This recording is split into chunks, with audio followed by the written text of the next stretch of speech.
finale, y'all. The It Welcome to Derry Season 1 finale came on last night. It was fantastic. Let's get into it. Full spoilers ahead. The episode opens up with this fog entering into the town. The military is being alerted. They basically let it out of its cage, so stuff is gonna go down. And we go to the school where we hear over the intercom, we hear Pennywise's voice saying, hey, yeah, all the upperclassmen can go home, but all the underclassmen, here come to the auditorium. I have an announcement to make. All the kids wander into the auditorium, including the patty cakes, and they see on stage their principal, who is clearly deceased, and he's kind of being puppeted. And then all of a sudden Pennywise shows up and makes himself known. All the kids are like trying to escape, but he opens his mouth and they see the dead lights. Then we see like the curtain open behind him and his like clown wagon is back there, so we know he's gonna take the kids with him. Ronnie, Lily, and Marge are on the tower, and then all of a sudden they see all the fog and they're like, what is happening? So they go downstairs. When they get on the ground, they turn around and they see all these missing posters, and they realize it's all kids from their school, and Marge is like, there's no way he could have gotten all of them, right? And they decide to run to school to check it out. When they get to the school, they've discovered their principal, like he is very much deceased,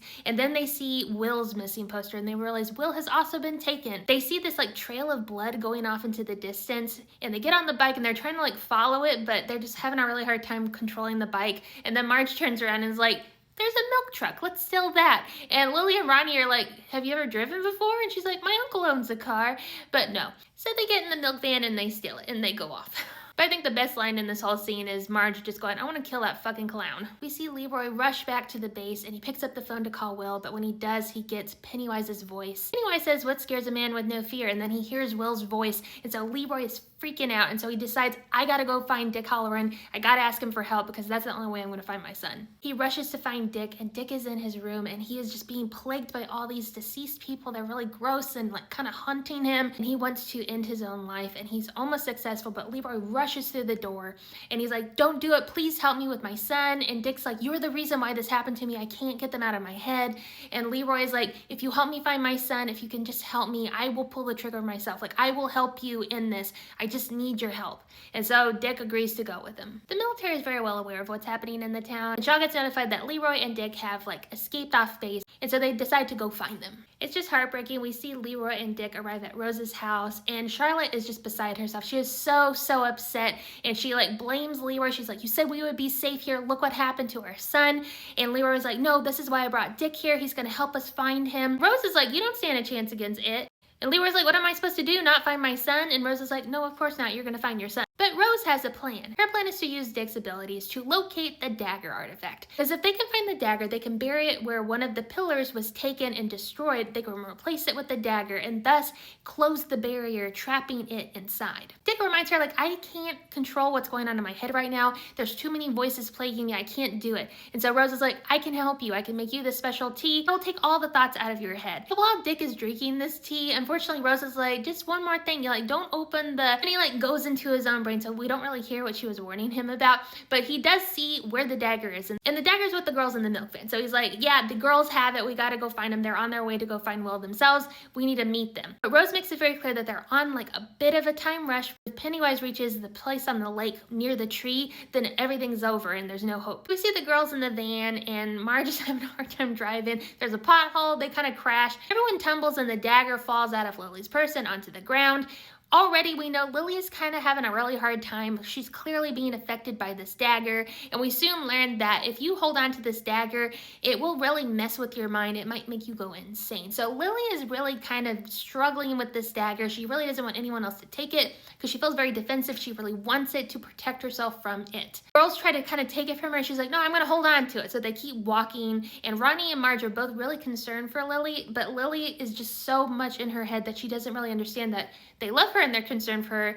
She just thinks that they think she's like crazy or something. Marge and Ronnie are trying to reason with Lily, like, no, we don't think that about you. But like, finally there's a scuffle. And then finally Ronnie does get to Lily and goes, Lily, you are a lifeboat, and it kind of snaps her out of it. But they make an agreement to each take turns holding it just because they realize like it really does affect your mind. They get up, and Ronnie's like, hey guys, look at that. And they see the lake, and they see all the kids floating along the lake, following the wagon that Pennywise is in. And so they're like, we gotta go on the ice, we gotta go find Will. They start running along the ice, looking at all the kids, trying to locate Will, and they find him at the very front of the line. And they're trying to grab him and reach him, but he's seen the dead light, so he's just floating there with the rest of the kids.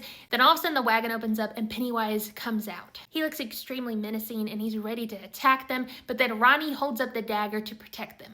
She holds up the dagger and Pennywise starts kind of like running around them. He's just like sneaking behind them, going all which way. And then he grabs onto Marge's ankle and pulls her away from the group. Poor Marge is all alone and Pennywise is approaching her. And he starts calling her Marge Tozer. And she's like, I don't know what you're talking about. And he's like, that's your married name. You're gonna have a son, Richie Tozer. And he shows her the missing poster for her son, Richie. And this has finally been confirmed because everyone kind of thought, Richie's probably her son, right? Yes, it's confirmed now. Marge is Richie's mother. Pennywise starts talking about how her son and his friends are the reason that he gets unalived. If he goes ahead and attacks her now, then it'll just like stop that cycle. And he makes a comment how yesterday and tomorrow it's all the same to him because time does not matter to him. So we learned that Pennywise is kind of like this omnipresent entity that can just like go through space and time and it doesn't necessarily matter to him. And that's a terrifying thought. But when he's about to attack her, all of a sudden he freezes and Marge is able to get away from him. The kids run to Will's side because thankfully all the kids have like fallen from the ground. They're waking up. Will wakes up and hugs his friends. Then all of a sudden the adults van shows up on the ice. They almost hit the kids, but they get out of the car. Will is excited to see his parents. Ronnie's excited to see her dad. They're very happy to be reunited. Taniel and Rose get out of the car and Taniel starts directing all the kids to the bank, like go off the water, go run that way.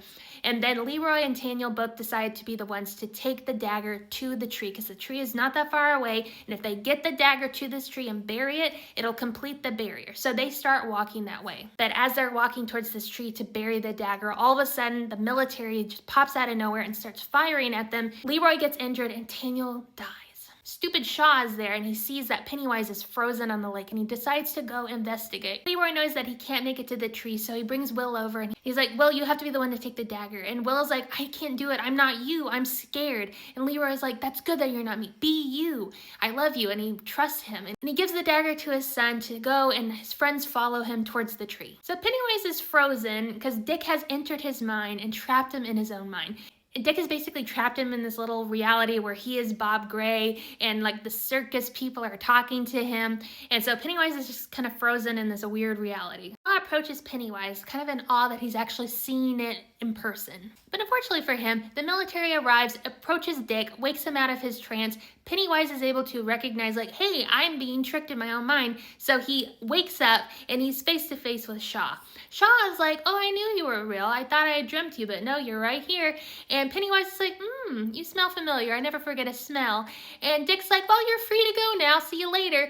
But Pennywise is like, nope. And so he starts approaching him and he starts like changing his face to appear as like the older man that we saw Shaw see as a child. And Shaw's like, no, I will teach you a lesson. And then of course Pennywise bites the hell out of him and kills him, which I'm like, thank God. The kids are approaching the tree, but just like Rose mentioned, the dagger does not want to go anywhere but home, so it's resisting. And so as they get closer and closer to this tree, it starts making it incredibly difficult for the kids to get it there. So they all band together and they all start pushing it forward. But unfortunately, they turn around and they see that Pennywise has started to run towards them. Leroy, Charlotte, Hank, and Rose all overpower the military people that are like forcing them to stay down. They overpower them, take their weapons, and they start like trying to shoot at it. And so Leroy takes kind of the lead on this. He starts firing at it and he starts slowing him down from approaching the children. But unfortunately for him, he runs out of bullets. He comes face to face with the deadlights. Pennywise continues approaching the children. The adults are still trying to slow him down, but they're having a really hard time. The kids almost have the dagger inside the tree trunk. They're trying so hard to bury it, but they just need a little bit more help. And then Dick turns around and sees something off in the distance. And Rose also looks and she's like, what do you see? And Dick sees the chief and Rich approaching the scene. And we get this amazing shot of Rich flipping off Pennywise as he runs towards his friends. One of the amazing things about Rich is that he is not afraid of Pennywise. All he wants to do is get there to help his friends.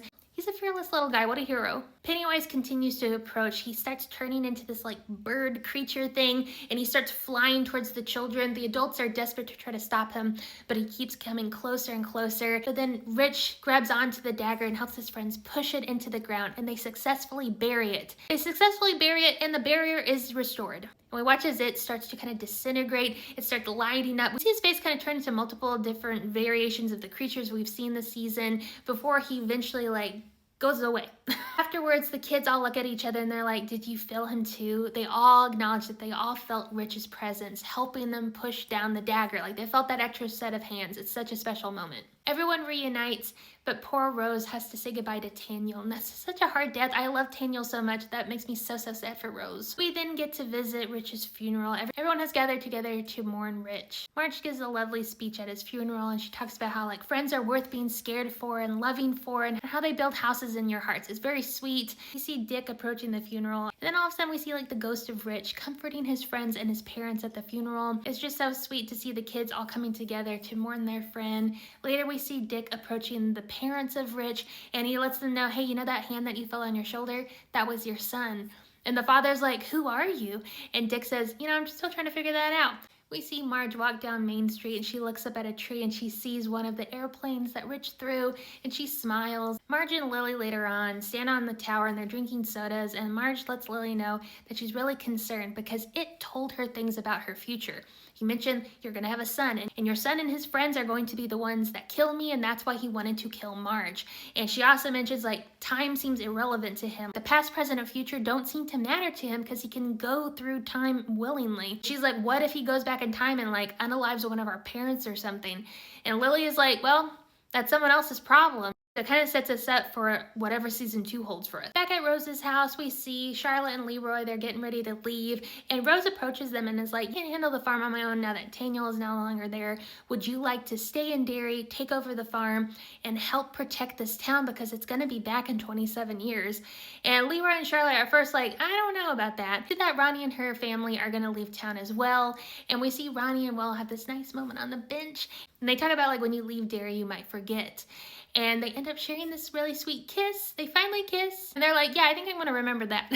And later we see that Charlotte and Leroy and Will are about to leave, but then Charlotte has a change of heart. They all decide to stay in Derry. So Will is excited, and he starts writing a letter to Ronnie. And he basically says, like, I'm going to write you these letters so you don't forget me. We also get this sweet moment between Dick and Leroy. Dick has approached Leroy and let him know, like, hey, I'm out. I got a job at this hotel. I'm gonna go cook. We already kind of know Dick's story after this because he goes to work at the Overlook Hotel, but it is a funny line where it's like, what kind of crazy things could happen at a hotel? But it's nice to see Dick in a better spot, like he's finally leaving the town in a much better headspace.